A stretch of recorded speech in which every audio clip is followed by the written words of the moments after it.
हमारे भगवत गीता में 7वें अध्याय में 16वां श्लोक में बताया गया है कि भगवान ने 4 प्रकार के भक्त बताए गए हैं। एक होता है कि जो आरत होता है, एक होता है जिज्ञासु होता है, एक अर्थार्थी होता है और एक ज्ञानी होता है। उन्होंने ज्ञानी को सर्वोच्च कहा गया है। इसका अर्थ भी मैं थोड़ा समझा देती हूँ। जो आरत होते हैं, जो वो भगत होते हैं, वो भक्त होते हैं जो भगवान को तभी भजते हैं, मतलब उनको तभी याद करते हैं जब उनके ऊपर कोई दुख आता है, संकट आता है।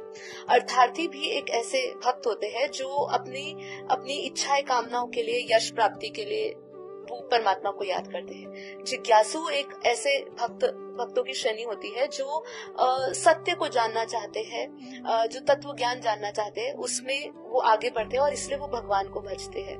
और एक आते हैं ज्ञानी। ज्ञानी वो होते हैं जो निस्वार्थ भाव से परमात्मा में समर्पित होते हैं और विलीन होते हैं। मतलब भगवान क्या कह रहे हैं, 4 कैटेगरी जो बताई है भक्तों की भी, उसमें भी बताया कि जो सर्वोच्च जो भक्त प्यारा है वो ज्ञानी भक्त ही प्यारा है। तो इसीलिए जब भी आप कभी कामना वासनाओं से परिपूर्ण आपकी भक्ति होती है तो उसको एक्चुअली भक्ति कहते ही नहीं, वो रियल डिवोशन नहीं है। उसको अगर हम समझाना चाहे तो वो तो ऐसा, वो आपका स्वार्थ वाला है ना। तो स्वार्थ में कभी भी प्रेम नहीं होता है, पहली बात है ना।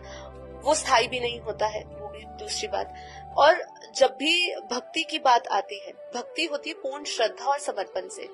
जब भी आपका उसमें स्वार्थ आता है उसको बोलते हैं कामना भक्ति। ये है कामना भक्ति, ठीक है। कामना भक्ति में आपको जो लक्ष्य प्राप्ति होनी चाहिए, जिस भाव से आपको परमात्मा से जुड़ना चाहिए, वो नहीं होता है। तो आज अधिकांश लोग, जैसे आपने कहा कि सबकी भक्ति ढोंगी भक्ति है, वो व्यवहारिक भक्ति बन गई है। कैसे? व्यवहारिक सौदा हो रहा है परमात्मा से, तू मेरी ये इच्छा पूरी कर, मैं ये करूंगा। आज सबकी है, 99% लोग हैं जिनकी भक्ति ऐसी है। भक्ति वो होती थी जो मीरा की होती थी, जो प्रहलाद की होती थी, जो ध्रुव की होती थी, जो हनुमान की होती थी ना, जो उद्धव की होती थी, जो राधा की थी, जो गोपियों की थी, ऐसी होती थी जिसमें समर्पण और प्रेम था। लेकिन वो प्रेम और समर्पण आज किसी में नहीं है। उन्होंने परमात्मा को चाहा, उन्होंने कोई वस्तु नहीं मांगी। जब आपने किसी से वस्तु मांगी तो वो भक्ति नहीं कहलाई, भक्ति नहीं है। वो जो लोग ये सोचते हैं कि हम ये भक्ति कर रहे हैं, हम परमात्मा को पूज रहे हैं स्वार्थवश, वो भक्ति नहीं है।